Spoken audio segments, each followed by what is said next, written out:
sudah saya beri ya. Jadi hari ini sebenarnya adalah mengenalkan tentang query. Nah, kemarin kan sudah ada video yang saya share. Sementara ini kan kemarin itu Microsoft Access saya sudah buka, sudah bisa, ini kok harus install lagi. Jadi sambil apakah ada pertanyaan ya atau kesulitan nggak memahami apa itu query dan bagaimana menggunakannya? Kira-kira ada pertanyaan atau enggak? Sudah dicoba belum? Apa yang ada di video diikuti itu sudah atau belum? Sudah Bu, udah saya coba kemarin. Yang bisa semua Bu. Makasih Mas Hendra.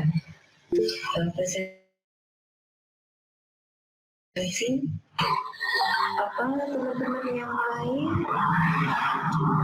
sudah dicoba? Juga sudah Bu, yang kemarin sudah coba.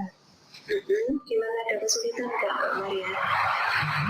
Nggak ada Bu, sejauh ini cuma pas bikin query-nya itu Bu, ternyata saya nggak ngerti apa versi Microsoft Access saya yang terbaru atau gimana Bu. Jadi kadang-kadang tuh suka error kalau bikin rumus query-nya itu loh Bu, titik dua tanda kurungnya itu suka kadang-kadang muncul warning gitu, tapi kalau di refresh saya ketik ulang tuh bisa itu. Ya betul Mbak Maria. Ya, dulu pernah sepertinya kalau tidak salah beda versi Microsoft Access-nya. Itu sinteksnya agak sedikit berbeda. Jadi ada yang menggunakan titik, ternyata di versi lainnya pakai koma atau titik koma. Itu ya. Ya diikuti saja, artinya aku coba di searching di internet untuk versi itu, untuk penulisan programnya seperti apa, ya, karena memang ya ini kendala yang tak bisa dihindari sebenarnya. Ya, Bu. Ibu saya mau cerita juga Bu. Jadi kemarin kan saya sempat saya bilang itu pas saya coba ketik nomor kendaraan, nomor NO titik kendaraan itu kan nggak bisa Bu. Terus kan muncul warning. Itu terus kan ada link ke help Windows-nya gitu Bu. Nah terus maksudnya help Microsoft-nya. Nah itu tuh sebenarnya di situ tuh tulisnya titik koma itu bisa, tapi pas saya coba lagi tuh nggak bisa. Ternyata pas saya hapus baru oke gitu. Maksudnya bukannya berarti apa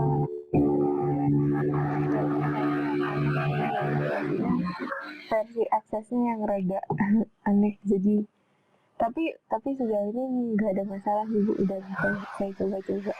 Ya, saya jadi teringat tentang sinteksnya SQL ya, tentang penggunaan tanda titik gitu ya.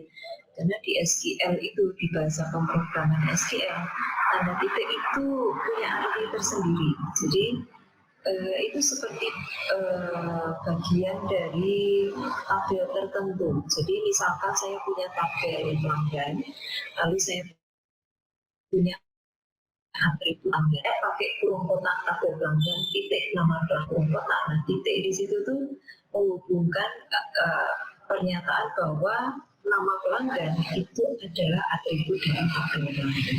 Jadi arti titik itu memang penting di SQL. Itu mungkin salah satu alasan kenapa ada warning ketika kita menggunakan tanda titik dalam penamaan. Karena Microsoft Access mungkin akan mengenali itu sebagai salah satu perintah dari SQL. Ya, ini hanya dugaan saya, gitu sih. Terima kasih Bu. Gimana Mbak Maria? Sudah oke, udah lebih ngerti. Sinyal saya putus lagi. Gimana Mbak Maria? Ada yang mau disampaikan? Enggak Bu, sudah oke Bu. Sudah oke ya. Sudah, terima kasih. Oke, saya lanjut ke Mbak Dwi, Mas Rudin dan ada satu lagi, Mas Rama. Masuk ya. Mas Farudin dan Mbak Dwi sudah mencoba belum? Sudah Bu. Sudah. Bu itu. Oh ya. Gimana Mbak Dwi, ada kesulitan enggak? Nah, so far masih bisa ngikutin sih Bu. Oke, makasih Mbak Dwi. Kalau Mas Farudin? Ini Bu, saya mengikuti kalau yang rumus-rumus itu kan kalau yang sederhana penjumlahan pengurangan itu kan langsung ya Bu. Itu kalau misalkan rumusnya beda atau yang agak kompleks itu ada batasan di Excel itu kan ada function-function khusus gitu. Nah, apakah function khusus di Excel itu ada sesuatu yang kita harus bikin sendiri? Oke, saya belum pernah sekompleks itu ya Mas Marudin ya. Jadi saya nggak tahu, mungkin kalau saya belum pernah nyoba kayak misalnya learn atau log atau x.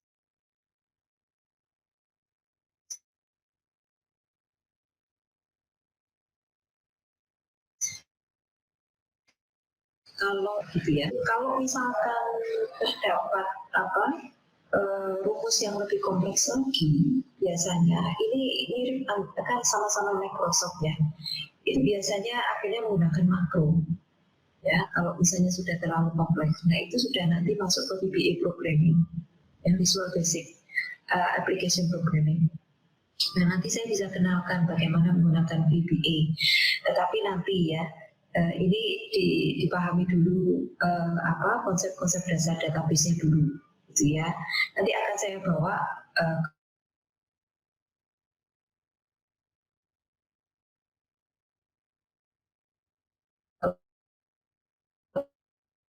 layar itu, apakah ada fungsi yang drag drop seperti di Excel memilih fungsi, saya belum pernah tahu gitu ya. Tapi kalau misalnya nanti ada yang tahu silahkan share gitu ya, karena saya belum pernah menggunakan itu. Jadi selama ini hanya menggunakan perintah SQL. Jadi di SQL itu menggunakan tambah kali bagi kurang pangkat, nah itu hal yang biasa gitu ya. Karena operasi yang dilakukan untuk atribut atau field tabel itu biasanya bukan operasi yang kompleks gitu ya. Jadi misalnya kita menjumlahkan customer berapa atau kita mencari total penjualannya berapa atau kita mencari total harganya berapa. Nah itu biasanya hanya operasi sederhana. Jadi ini yang saya tahu ketika kita mengolah data yang ada atribut berdasarkan atribut tabelnya. Itu sih, tapi kalau sudah sampai ke algoritma, nah itu sudah harus pakai makro. Ya, itu sih sementara Mas Farudin ya. Jadi saya mungkin belum bisa menjawab dengan gamblang karena memang saya belum pernah memakai atau belum pernah menemukan gitu ya fungsi-fungsi itu di dalam akses. Mungkin ada, cuman karena fiturnya banyak sekali ya, saya juga nggak memahami semuanya terus terang gitu ya, karena sangat banyak. Bahkan kalau ditanya Excel pun saya nggak menguasai semuanya gitu ya. Jadi sementara itu dulu ya Mas Farudin ya. Jadi kalau misalnya mau kompleks, benar-benar kompleks ya nanti kita masuk ke editor. Bu, boleh nanya ini Bu, yang kemarin kan saya ngelihat yang Bu Ana nguji dari Mas ini ya, dia nguji. Tapi datanya nggak dinormalisasi. Nah, itu normalisasi itu kan kalau diakses memang nanti dipisah jadi banyak tabel ya Bu. Tapi kalau misalkan kita mengerjakannya di katakanlah Excel, jadi semuanya ada di satu tabel gitu, gimana ya Bu? Soalnya kayaknya kan hubungan relasinya saya belum nemu untuk yang di Excel seperti itu. Iya, kalau Excel dan Access itu sama, akan jadi satu software Mas. Jadi Excel dan Access itu dua aplikasi yang berbeda, karena memang fungsinya berbeda, gitu ya. Kenapa disebut Microsoft Access ini ya?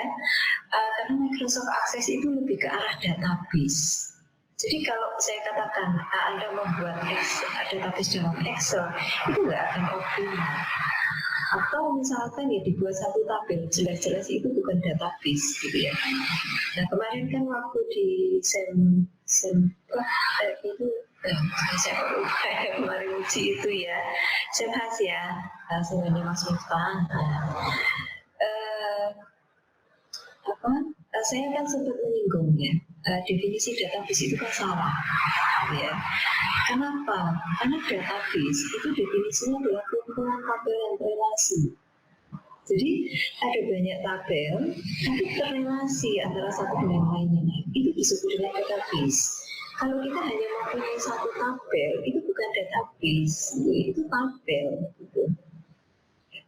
Jadi itu dua definisi yang berbeda gitu ya. Jadi kalau misalkan kemarin di naskah itu dikatakan database apa custom, saya merasa kurang pas karena itu disebut tabel sebenarnya, gitu ya.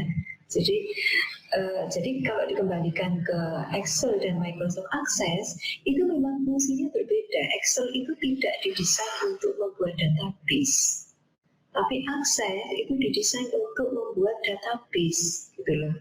Ya. Jadi kalau dikatakan tadi mau buat satu tabel di Excel, jelas itu adalah tabel, bukan database. Gitu Mas Farudin. Ya, berarti batasannya harus di-set dari awal ya. Oh ini Iya. Nah, selamat datang Mas Rama, jangan lupa absen ya. Jadi gini, kemarin itu sebenarnya gitu ya, itu banyak sekali yang redundan ya. Kemarin ikut yang ikut selain Mas Farudin, mungkin kalau ada yang ikut seminar Mas Mustahya, ini jadi sharing ini ya. Jadi karena kalian sudah mencoba query, nanti akan saya singgung sedikit tentang query ya.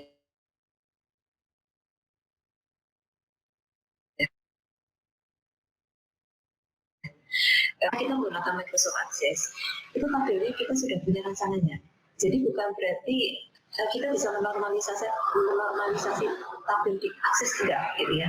Tapi kita diharapkan sudah memiliki tabel yang normal sebelum kita apply ke Access. Ya.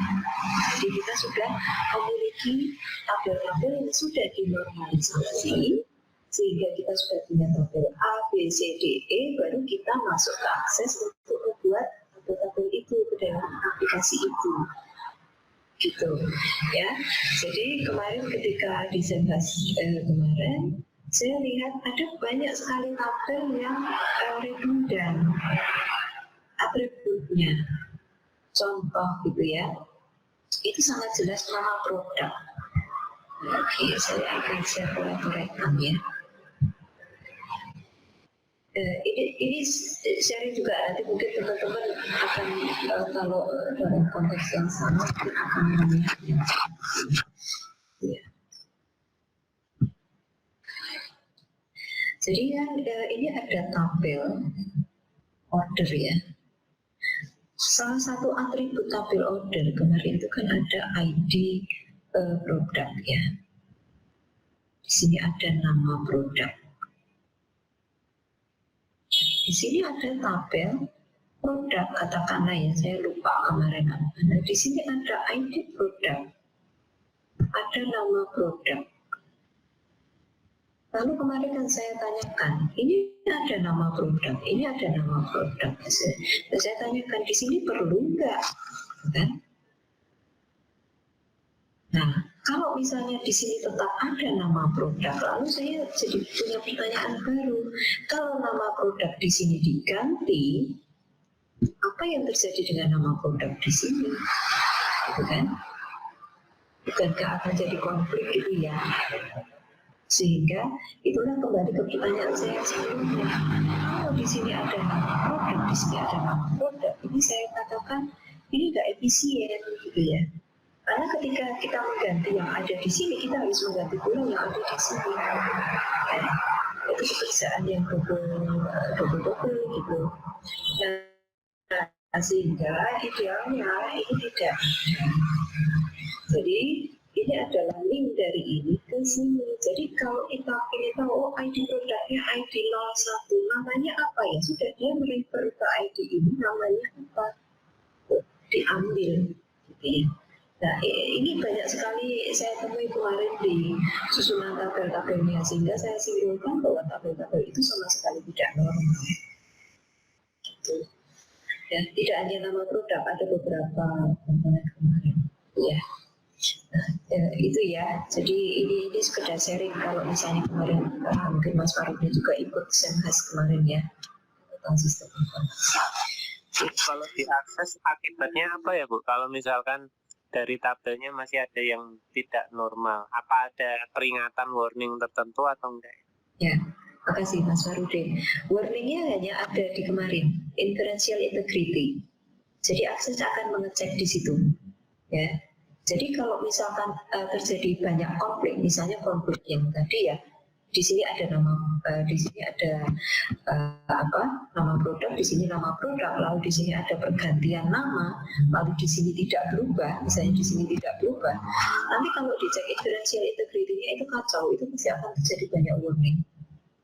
Ya, karena ID produknya akan jadi berbeda namanya dengan ID produk yang sama, gitu ya. Itu akan terjadi warning. Jadi setahu saya warningnya hanya di situ, gitu ya. Nah, kalaupun tidak terjadi warning, ya, kalaupun tidak terjadi warning, tapi tabelnya katakanlah smooth gitu ya, nggak ada masalah, gitu ya. Tapi sebenarnya tabelnya tidak normal. Nah, itu biasanya lebih ke arah inefisiensi.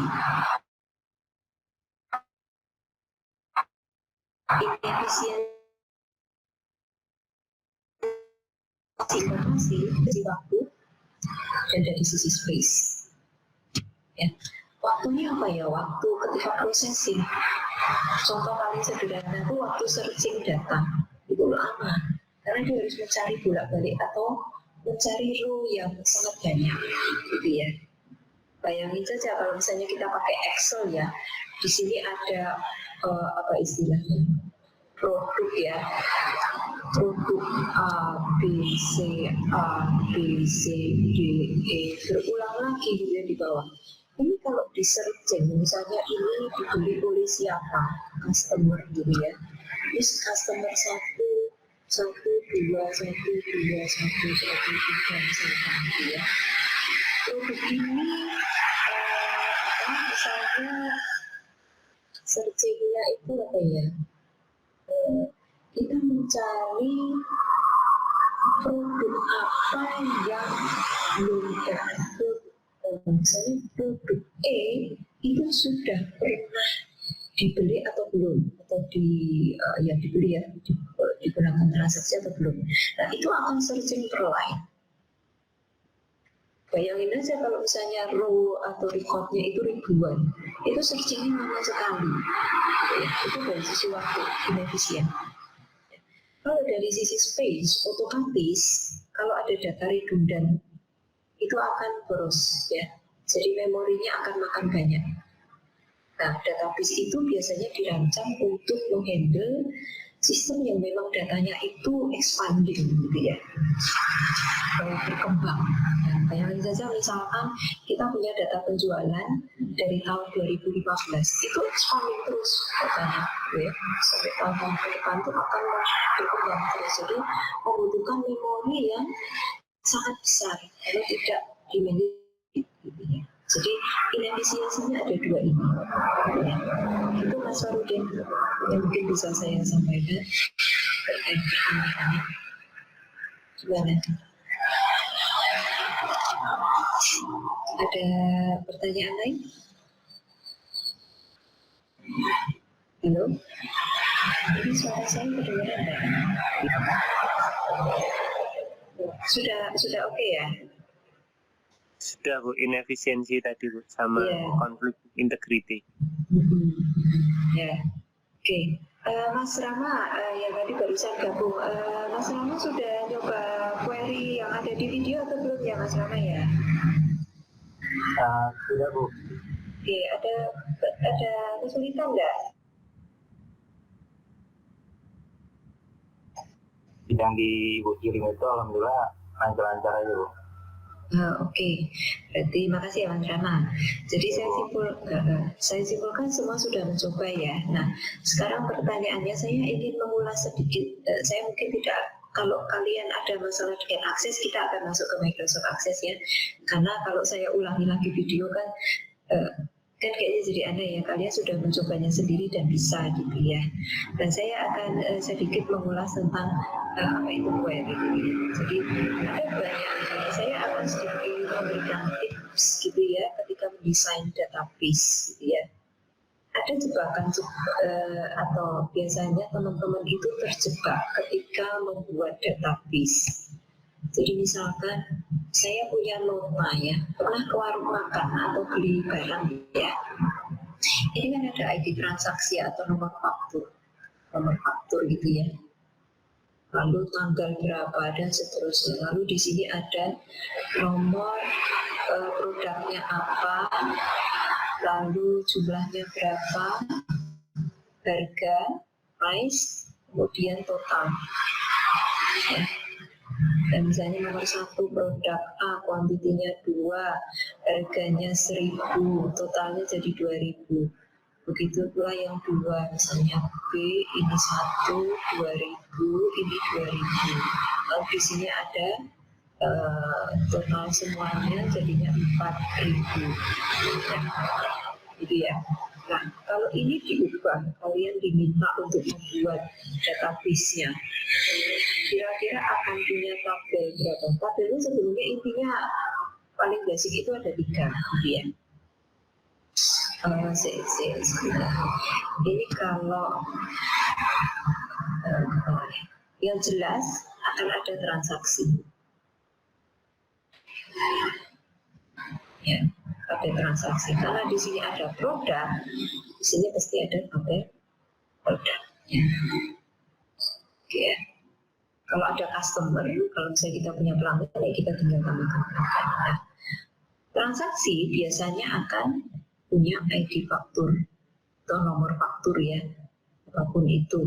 Kemudian di sini ada tanggal berapa, tanggal transaksi. Nah, di sini biasanya kita tinggal masuk ke ID produk. Nah, kemudian quantity produk. Ya, ID produk, quantity produk, lalu, nah ini yang sering, ini ID produk, nama produk. Nah, yang sering terjadi kesalahan itu adalah total, dan total di sini ini masuk. Jadi misalnya ini total 1 ya, di sini total 2.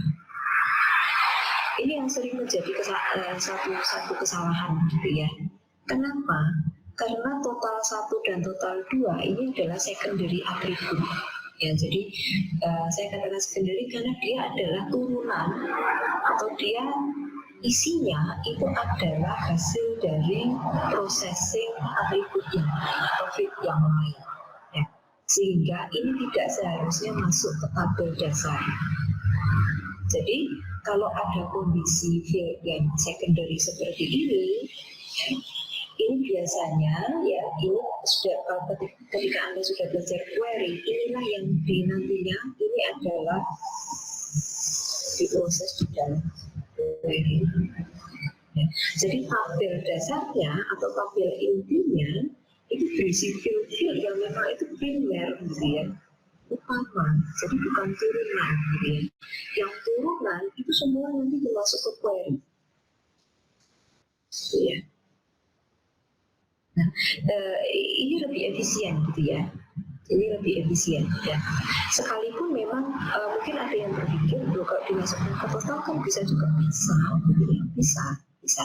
Tetapi ketika membuat total ini kan otomatis pakai perhitungan, dan perhitungan itu kan harus pakai query. Jadi double kerjaan. Di tabel utama kita menggunakan hitungan, di query juga pakai hitungan gitu kan. Otomatis tetap harus membuat query gitu ya. Jadi hal-hal seperti ini yang biasanya itu terjadi gitu ya. Nah, karena kalian sudah belajar query, jadi ketika kita mendesain sistem informasi, itu yang penting adalah kita harus punya core tabel atau tabel-tabel inti yang ini sudah dinormalisasi. Nah, di sini ini kan desainer ya, desainer database atau sistem informasi. Di unsur yang lain itu adalah user.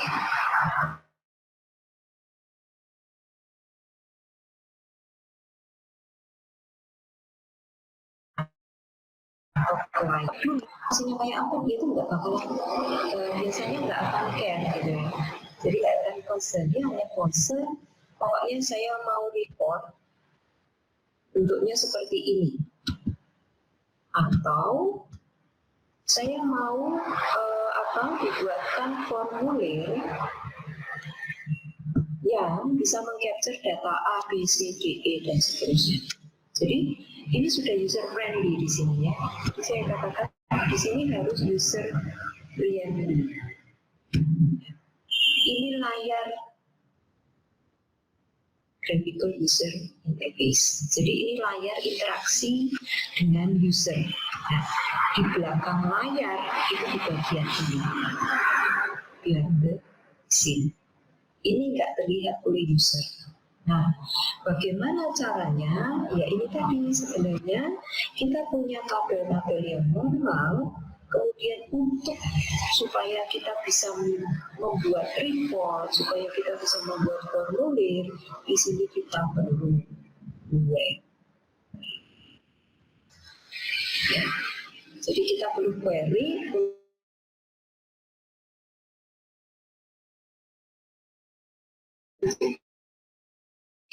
Kita bisa apakah query ini menjadi sesuatu yang krusial di dalam database. Mau sistem apapun ya. Jadi seperti yang saya katakan, saat ini kan kita mau membuat query pakai drag drop ya. Jadi tinggal geret saja. Tapi nanti saya akan kenalkan juga bagaimana kita bisa membuat pemrograman mengenali bahasa query, SQL namanya, Structured Query Language. Itu sederhana sebenarnya, kalau data polanya itu mudah ya. Dan itu terlihat, nanti bisa dilihat di aksesnya. Nah, kira-kira untuk memahami query itu seperti ini. Nah, silakan kalau misalkan ada yang masih belum paham, boleh diskusi gitu ya. Kalau secara teknis, bagaimana membuat query misalkan di platform lain, misalnya di BSB atau di Oracle atau di yang lain, itu secara teknis itu bisa dipelajari sendiri sebenarnya. Sama halnya ketika saya memberikan video query, Anda sudah bisa mengeksekut gitu ya. Tetapi problemnya adalah ya konsepnya ini tadi harus paham gitu ya, konsepnya paham dulu. Ada pertanyaan kira-kira?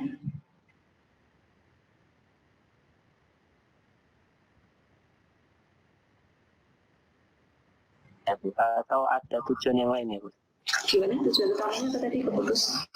Mencari data yang belum ada dari detail ya, atau ada tujuan yang lain? Yang saya pahami adalah query itu dibutuhkan sesuai dengan keperluan yang ada di user. Ya, user perlunya apa, nanti query yang menjembatani. Dengan tabel ya. Jadi kaitannya dengan data itu menjembatani kebutuhan user. Apa yang diperlukan dari tabel itu dijembatani dengan query. Yang saya pahami seperti itu Mas Warudin. Gimana? Kan kita di filter itu juga bisa ya Bu. Jadi tapi khusus yang barangnya A, terus nanti ID suppliernya B,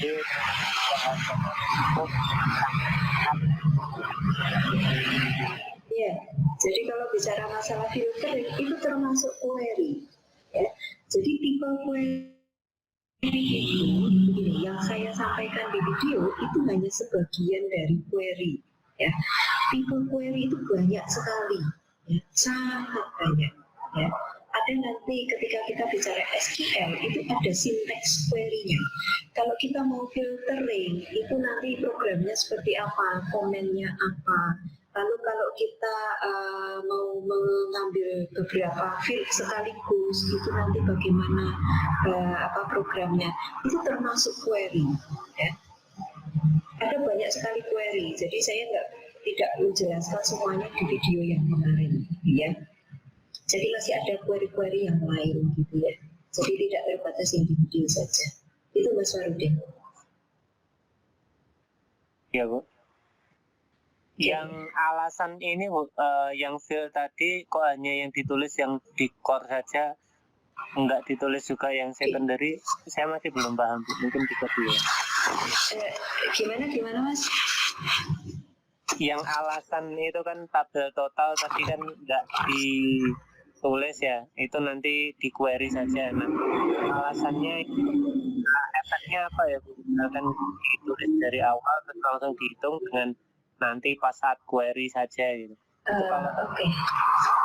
Ya. Oke.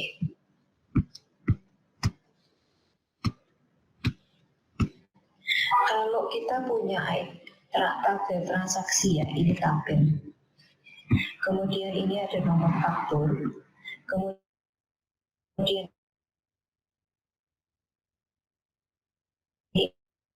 ini ada tulis kalau saya hilangkan ya. Lalu di sini ada quantity ya, sorry.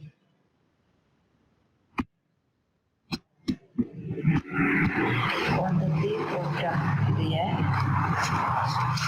Ini juga agak rapi sebenarnya. ID produk, quantity produk ini, ID produk, quantity produk ini nanti akan jadi pertanyaan sebenarnya. Dan saya belum punya bayangan ya. Karena ini kalau ID produknya A, quantity-nya oke, bisa dulu ya. Atau ini bisa di split lagi. Oke, ini bisa di split lagi. Ini belum normal ini tabel ini. Kemudian katakanlah kita punya total harga ya. Nah, pertanyaan saya Mas Farudin, ini total harga ini datanya dari mana? Kalau kita buat tabel transaksi, kira-kira menurut Mas Farudin?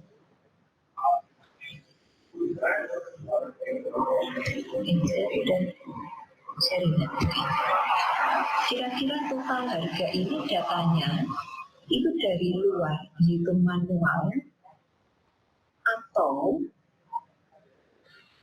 ketika kita membuat tabel itu bisa dimasukkan Bu, dari perkalian. Nah, kalau dimasukkan, kita masuk ke tabel itu tidak ada perkalian di sana Mas, ketika desain tabel. Benar nggak? Iya Bu.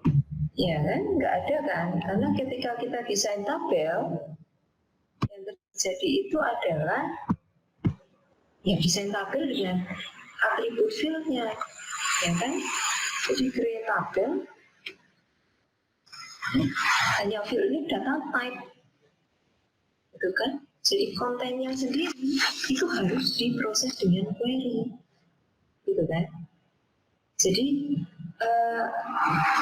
ya pilihannya adalah menghitung dengan manual, lalu kita masukkan datanya, gitu ya.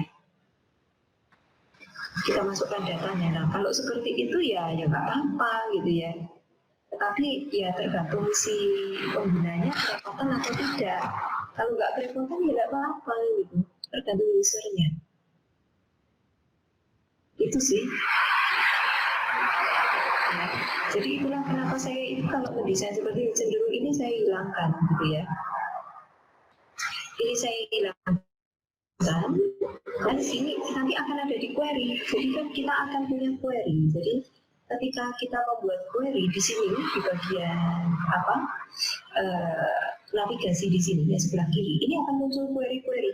Jadi ya, tabel, query semuanya muncul di sini. Dan semuanya bisa dipanggil, gitu ya. Bisa di call gitu. Jadi tidak hanya tabel, semuanya sampai formnya itu juga bisa.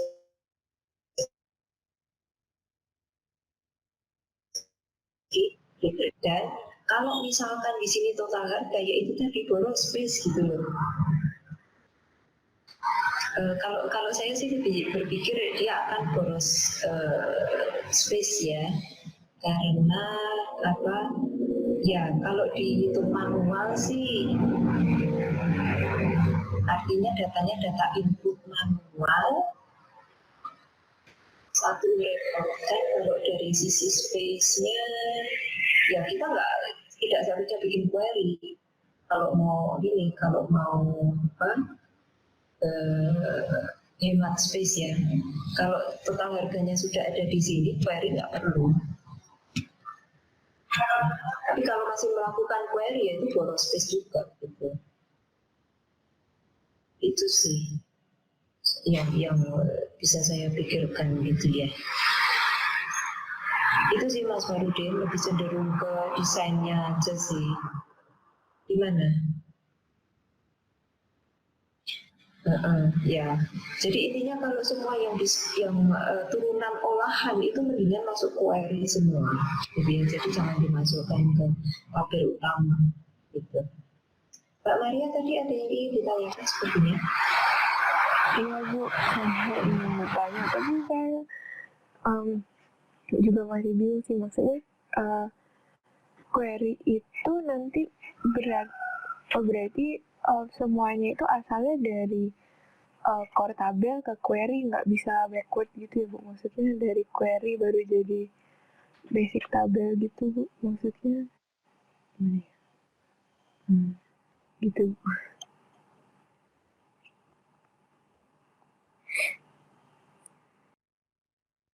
Halo, suara saya kedengaran? Dengar Bu. Maaf, saya putus tadi. Gimana namanya? Bisa diulangi? Ini Bu, tadi saya mau bertanya kalau dari query itu berarti nggak bisa jadi basic data ya Bu, maksudnya berarti kita harus desain gimana caranya supaya dapat basic data dulu, baru nanti kalau ada data yang kita perlukan seperti yang Ibu bilang tadi diolah, berarti baru kita buat query-nya gitu maksudnya. Iya. Jadi intinya lihat saja, kan biasanya itu kan kalau awalnya ya, misalnya kita punya ini.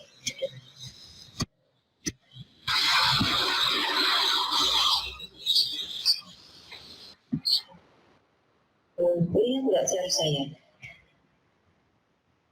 Lihat ya. Kelihatan belum.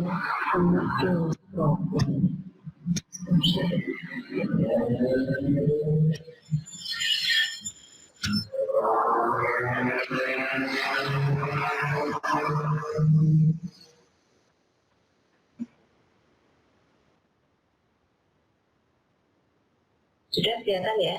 Sudah. Oke, langkah awal biasanya kalau kita punya data ya, itu kan jadi satu tabel gede banget gitu kan. Ini biasanya seperti ini, kalau yang saya ingat saya dulu pernah membuat gitu ya, mempelajari. Jadi ini field A, field B, field C itu saya kan seperti ini ya.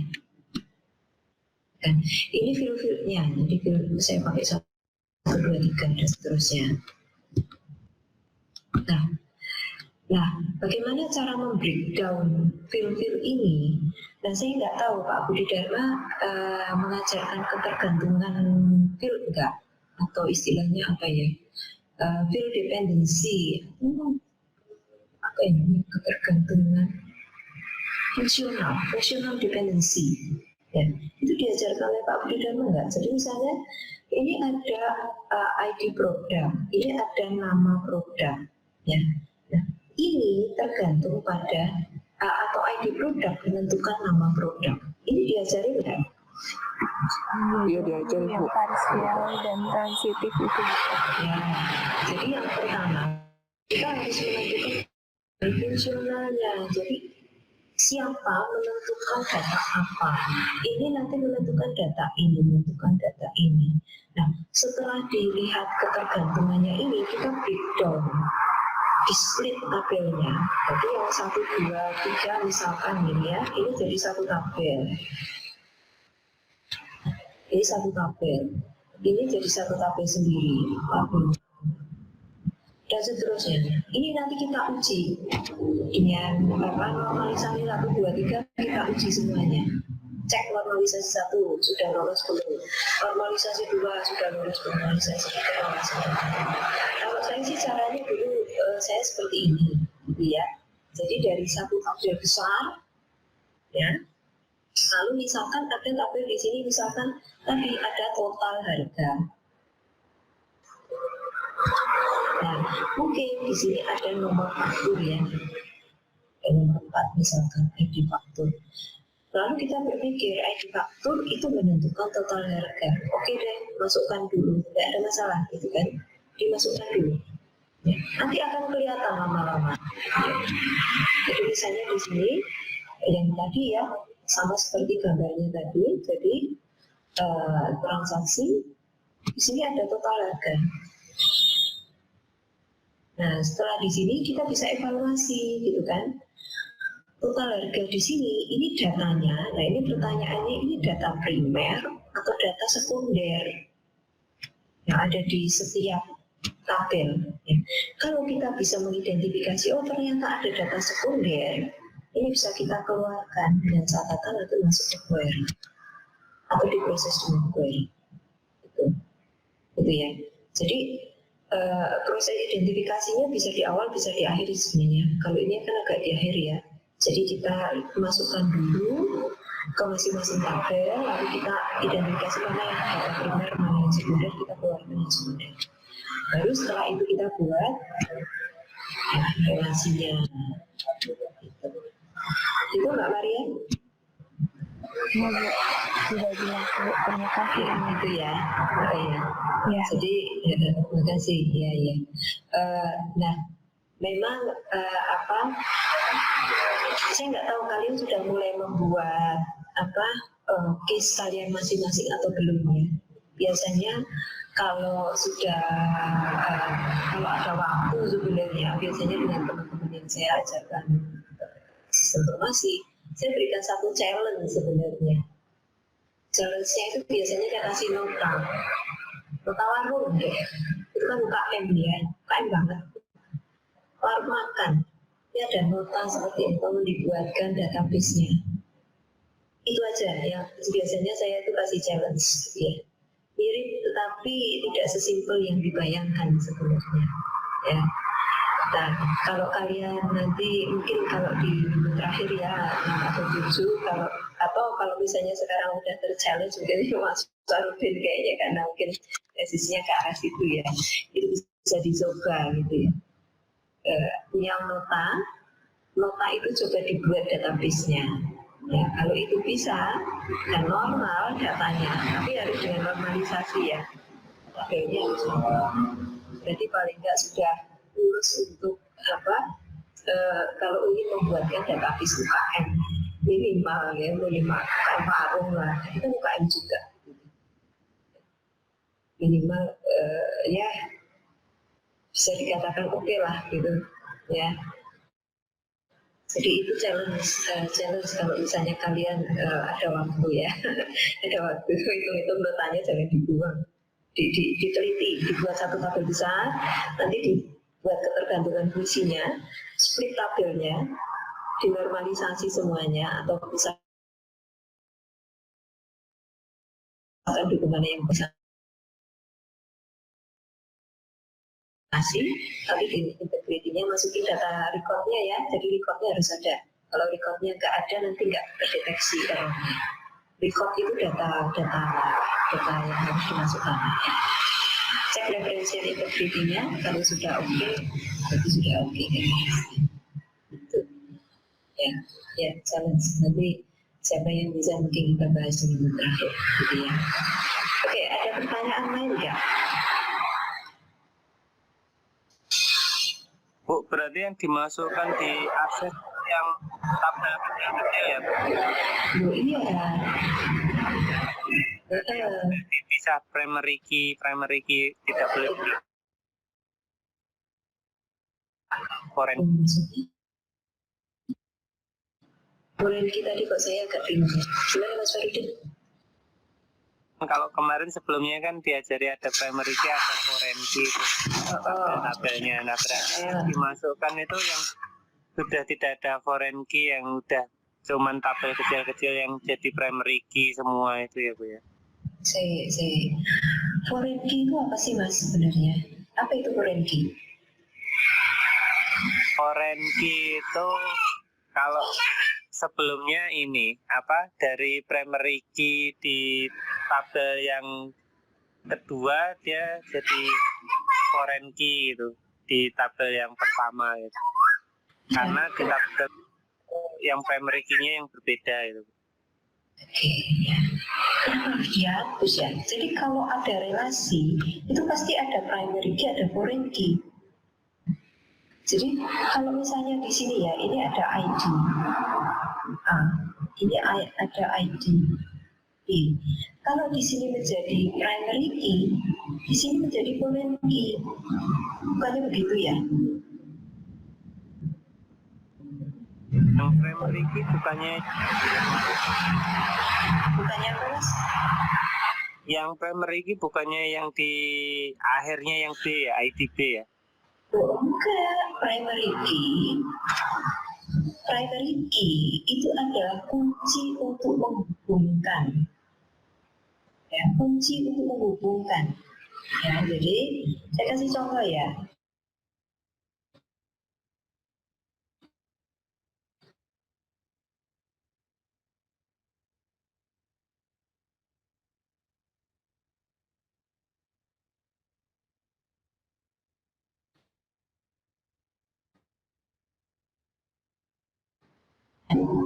Ada nama produk, lalu di sini ada transaksi, ada ID transaksi, di sini nanti ada ID produk, misalnya.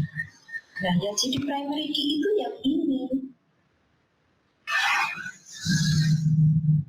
ya. Jadi ini yang akan terhubung ke sini. Ya, misalnya ini Wantumania, ya. Jadi ID produk yang ada di tabel produk itu primary key, yang di sini menjadi foreign key. Ciri-cirinya seperti apa? Ciri-cirinya nanti kita bisa lihat ketika kita sudah punya data. Ya, misalnya di sini produk ID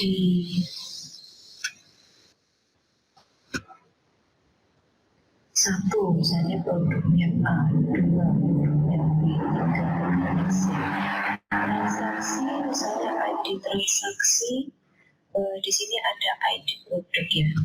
Kemudian di sini ID transaksinya 001, A001, A002.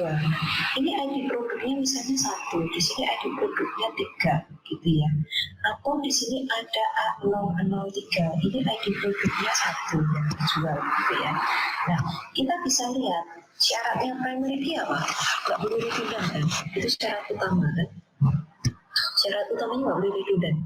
Jadi kalau misalkan yang di tabel transaksi ini yang jadi primary key, jelas dia ya.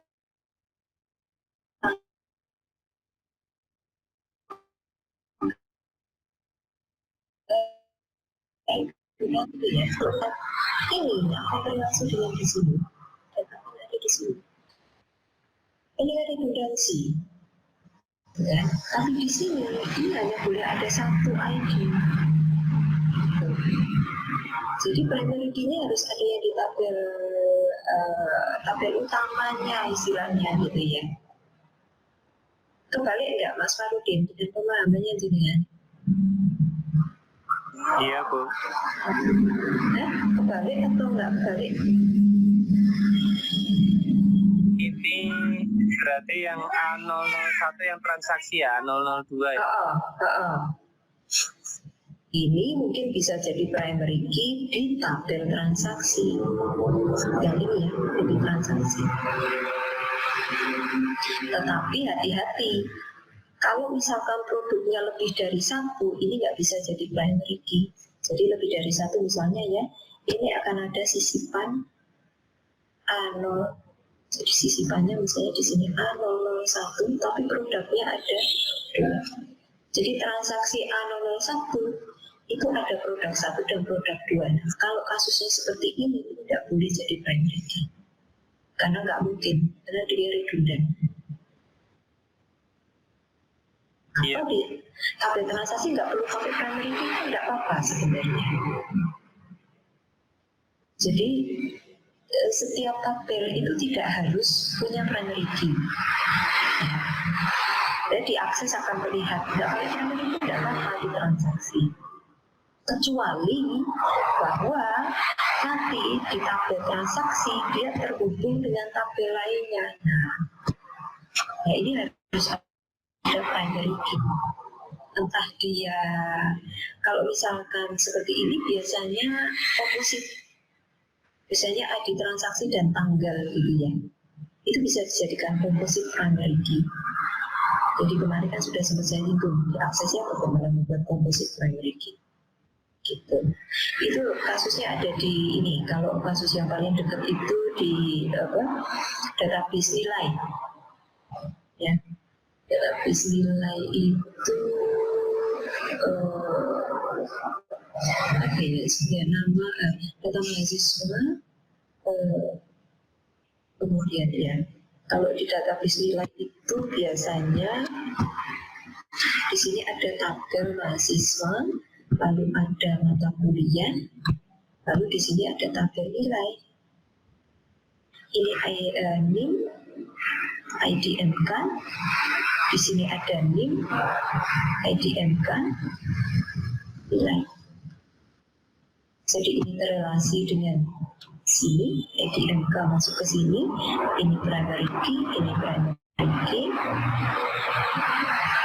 Dan ini kalau mau dijadikan primary key, ini adalah composite primary key, karena ini kedua-duanya akan menentukan nilai bersama-sama. Seperti ini composite key. Seperti ini composite key. Gitu. Sudah paham ya? Iya Bu, makasih Bu. Oke, ada pertanyaan lain? Nggak ada ya? Kalau nggak ada,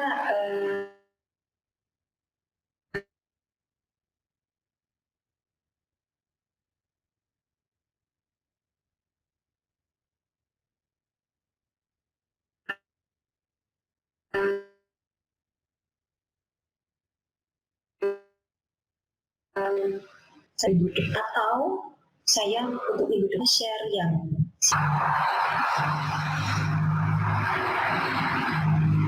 kira-kira mau lebih enak yang mana Mbak Maria? Boleh? Saya mau bertanya dulu Bu. Itu tapi dua-duanya kita tetap dapat gitu Bu. Cuma nggak bilang gitu ya Bu. Oh. Jadi gimana?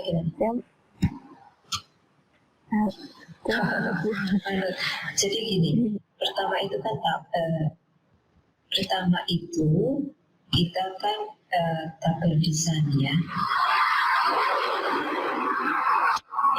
desain tabel, kemudian kita akan belajar query ya.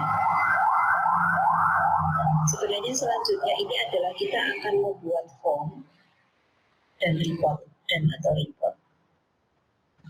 Nah, plus nanti kita membuat yang namanya switchboard.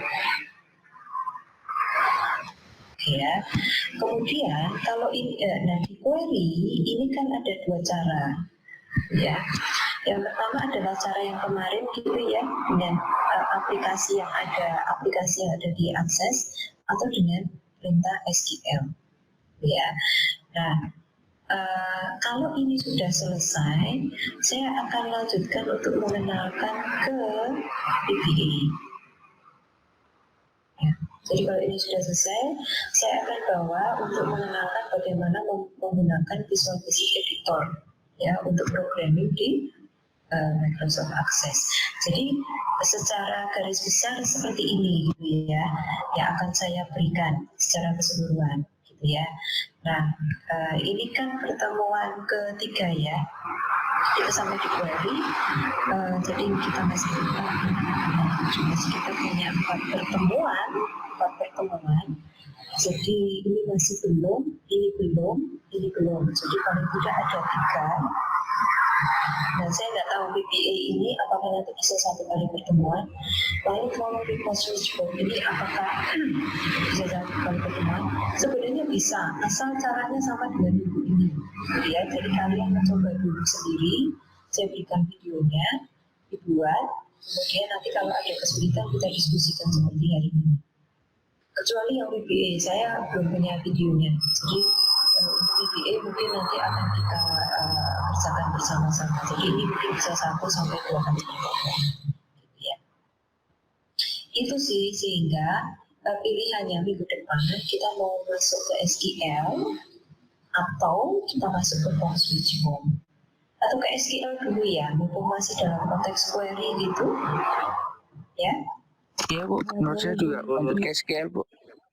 Oke. Nanti pembuatan formnya bisa Ya. ngambil datanya dari query dari SQL-nya. Ya, betul. Oke, jadi saya akan share beberapa cara programming SQL ya. Silakan, mungkin tidak hanya 1 video, jadi kayaknya kemarin saya cek ada beberapa 2 atau 3 video. Silakan dicoba, ya, dicoba. Kalau ada kesulitan minggu depan kita diskusi lagi, gitu ya. Kita diskusi lagi. Baru minggu depan saya share bagaimana membuat form report dan switchboard. Oke, karena form report dan switchboard itu lamanya itu lama. Karena itu membuat interface-nya dulu. Kataku harus nyata, posisinya, ukurannya, harus sejajar. Nah itu tuh karena graphical user interface kan jadi berinteraksi dengan user. Ini sudah bicara dengan auto design dengan user gitu. Jadi tampilannya kalau bisa ya user friendly gitu. Itu yang bikin lama sebenarnya di form report dan switchboard. Tapi secara teknis mudah sekali. Gitu. Oke ya. Jadi mungkin sementara nanti saya share SQL-nya. Setelah ini saya share. Ada yang lain?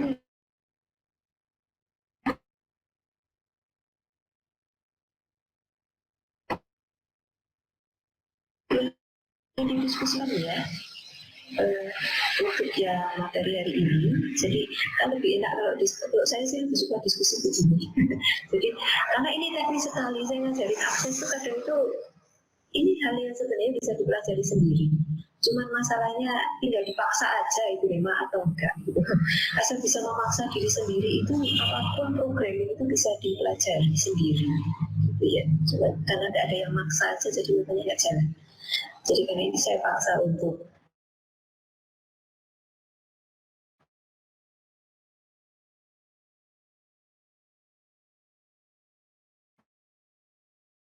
mencoba jamnya balik lagi insya Allah sampai diawali jam 9 ya, ini karena emergency tadi diawali jam 9 minggu depan hari Jumat, kira-kira begitu ya. Ada yang ingin jadi sampai di sini, terima kasih banyak atas diskusinya, kurang lebihnya saya mohon maaf. Kalau masih ada pertanyaan jangan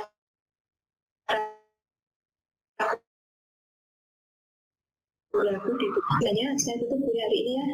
Assalamualaikum warahmatullahi wabarakatuh.